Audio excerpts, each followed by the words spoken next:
Hello ළමයි අපේ computer networks එක්ස්ප්ලේනර් series එකට ගොඩක් ආදරයෙන් පිළිගන්නවා. අද අපි නෙට්වර්ක් ලේයර් එක සහ IP ඇඩ්‍රෙසිං ගැන කතා කරන්න යන්නේ. මේ ටොපික්ස් දෙකම එක්සෑම් එකට ඇබ්සලූට්ලි ක්‍රූෂල්. ඒත් කිසිම බයක් වෙන්න එපා.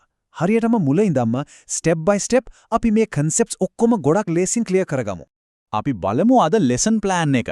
ප්‍රධාන වශයෙන්ම network layer and routing, IP addresses, IPv4 සහ IPv6 අතර තියෙන වෙනස, IP classes, subnetting, CIDR notation එක සහ අන්තිමට path finding ගැන අපි අද කතා කරනවා. ගොඩක් interesting topics ටික නේද? right. Okay, let's dive into this. එහෙනම් අපි මුලින්ම බලමු network layer and routing කියන්නේ මොකක්ද කියලා. මේක තේරුම් ගන්න පොඩි රියල් වර්ල්ඩ් එක්සැම්පල් එකක් හිතමු. ලියුමක් තපාල් කරනවා කියලා හිතන්නකෝ. ඒ ලියුම හරියටම ඩෙස්ටිනේෂන් එකට යන්න නම් හරි ඇඩ්‍රස් එකක් ලියලා තියෙන්න ඕනනේ. නෙට්වර්ක් එකේ එක data වේදාවින්නෙත් හරියටම මේ වගේ. data send කරද්දිත් හරියටම මේ වගේ addresses use කරලා තමයි හරි තැනට data යවනවා ෂුවර් කරගන්නේ. මේක තේරුණාද? ඒ කියන්නේ ළමයි network layer එක නැත්නම් OSI module එකේ layer 3 එක තමයි මේ data routing process එකට completely responsible වෙන්නේ. ඒකෙන් තමයි best path එක හොයලා data packets networks අතර route කරන්නේ. මේ layer එකේදී use කරන main protocol එක තමයි IP. ඒ කියන්නේ internet protocol එක. logical IP addressing handle කරන්නේත් මේ network layer එකෙන්මයි. ඒක මතක තියාගන්න හරිය. data එකක් OSI layers පහු කරගෙන පල්ලෙහාට යද්දී එක එක layer එකෙන් තමන්ගේ header එකක් attach කරනවා.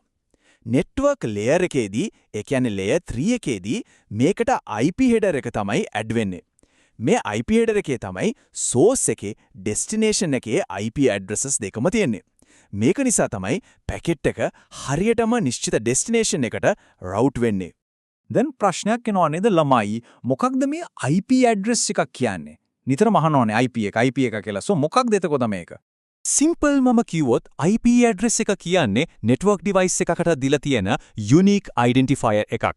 හරියටම අපිට ගෙදර address එකක් තියනවා වගේ තමයි මේක. මේ logical address එක නැත්නම් internet එකේ යවන data පිච්චිලා යනවා වගේ lost වෙන්න පුළුවන්. හරි destination එකට data packet එක deliver කරන්න මේ unique address එක අනිවාර්යයෙන්ම ඕන වෙනවා. තව දෙයක් අපිට network එකක ගොඩක් special addresses දෙකක් තියෙනවා. එකක් තමයි network address එක. ඒකෙන් identify කරන්නේ network එක කියන එකමයි එක device එකකට assign කරන්න බෑ. අනික තමයි broadcast address එක. ඒකෙන් කරන්නේ network එකේ ඉන්න ඔක්කොම devices වලට එකපාර data broadcast කරන්න එක. නැත්නම් send කරන්න එක. මතක තියාගන්න මේ addresses දෙක කිසි දවසක individual device එකකට නම් දාන්න බෑ. Okay, අපි එහෙනම් move වෙමු next ප්‍රධානම part එකකට. IPv4 සහ IPv6 අතර තියෙන වෙනස්කම්. exam වලදී නිතරම අහනවා මේ protocol versions දෙකේ difference එක. මේ දෙකේ වෙනස ගොඩක් simple. IPv4 කියන්නේ 32-bit address එකක්. ඒකේ decimal numbers 4ක් තියෙනවා dots වලින් වෙන් කරලා. හැබැයි IPv6 කියන්නේ 128-bit address එකක්. ඒකේ hexadecimal groups 8ක් තියෙනවා colons වලින් වෙන් කරලා. අයි අපිට එකපාරටම IPv6 ඕනුනේ කියලා හොත් ලෝකේ ඉන්න devices ගන්න spread උනානේ wildfire එකක් වගේ. ඒ වඩි වැඩි අපිට තිබ්බ IPv4 addresses ටිකේ ඉවර වෙලා ගිය නිසා තමයි අලුත් IPv6 එක හදුවේ. right. දැන් අපි ready වෙමු පොඩ්ඩක් advanced technical topic එකකට. IP classes සහ subnetting. බය වෙන්න එපා. මේක ගොඩක් ලේසියෙන් logic එකෙන් අපිට තේරුම් ගන්න පුළුවන්. IPv4 addresses original විදියට classes වලට divide කරලා තියෙනවා. class A use කරන්නේ millions of hosts ඉන්න ගොඩක් ලොකු networks වලට.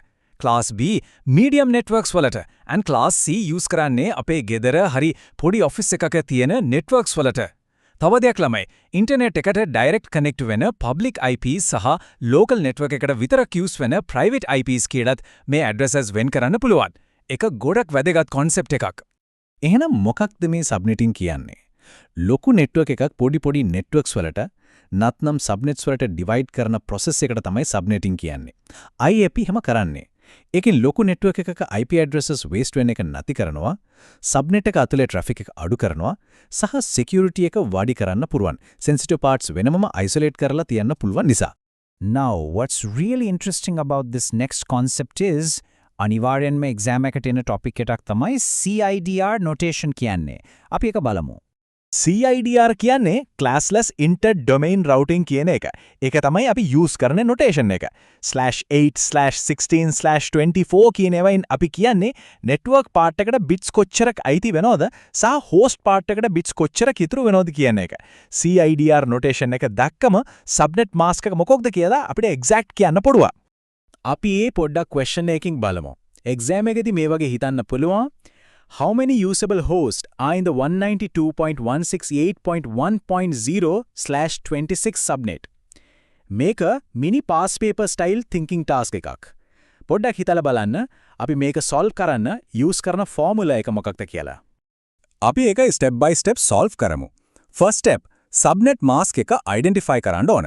/26 නිසා ඒක වෙන්නේ 255.255.255.192. Second step host bits ගාන හොයන්න.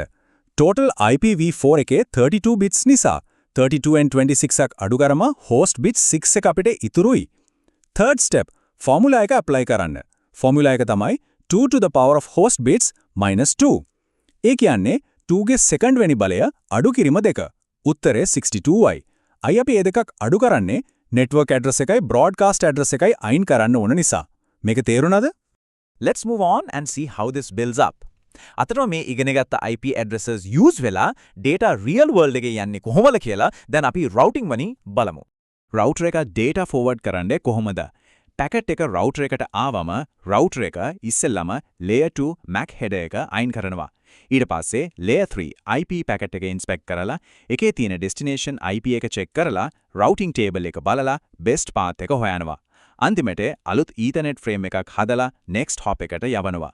ඒ කියන්නේ routers වදා කරන්නේ layer 3 නිසා ඒවට MAC addresses ගැන ලොකු ගැටලුවක් නැහැ. ඒවා entirely rely වෙන්නේ IP addresses උදෙයි. packet එක create කරාට පස්සේ router එක decision එක ගන්නවා ඒක යන route එක ගන්න. router එක තීරණය දන්නේ නැත්නම් OSPF හරි RIP වගේ routing protocols වලින් best path එක calculate කරනවා. ඊට පස්සේ ඒක forward වෙනවා එක router එකකින් අනිකට hop වෙවි අන්තිමට final destination device එකට reach වෙන තකන්. හරියට කෙනෙක් බස් එකේ යන ගමන් තව කෙනෙක්ගෙන් directions අහගෙන තනකට යනවා වගේ. මේක තමා බේසික් තියරි එක ඔක්කොම. ගොඩක් හොඳ තියරි පාර්ට් එකක් අල්ලගත්තා. එක්සෑම් ලියන අයට ගොඩක්ම වැදගත් වෙන. excellent job. අපි දැන් final knowledge check එක කරමු එකතු වෙලා. මේ practice questions ටික බලමු ළමයි. Question 1. Routing handle කරන්න OSI layer එක මොකක්ද? ඒක තමයි network layer එක නැත්නම් layer 3. Question 2. IPv6 ඕන උනේ IPv4 addresses ලෝකේ ඉවර වෙගෙන යන නිසා, right? Question 3. Usable hosts calculate කරන formula එක මොකක්ද? ඒක තමයි 2 to the power of host bits minus 2. ගොඩක් simple. අපි අවසන් කරන්න කලින් මේ ප්‍රශ්නේ ගැන පොඩ්ඩක් හිතන්න. සබ්නෙටිං වලින් large networks පොඩි කරද්දී super netting කියන එකෙන් කරන්නේ ඒකේ අනිත් පැත්ත. ඒ කියන්නේ පොඩි networks merge කරලා ISPs ලගේ routing tables shrink කරන එක. ඒකෙන් ලෝකෙන් billions of devices connect වෙද්දී මේ super netting සහ IP allocation අනාගතේ කොහොමද වැඩ කරන්නේ කියලා හිතලා බලන්න. ඒ අදහසත් එක්කම අපි අද explain එකෙන් සමුගන්නවා. දිගටම අපිත් එක්ක එකතු වෙලා ඉන්න next පාඩමටත් සුබ දවසක්.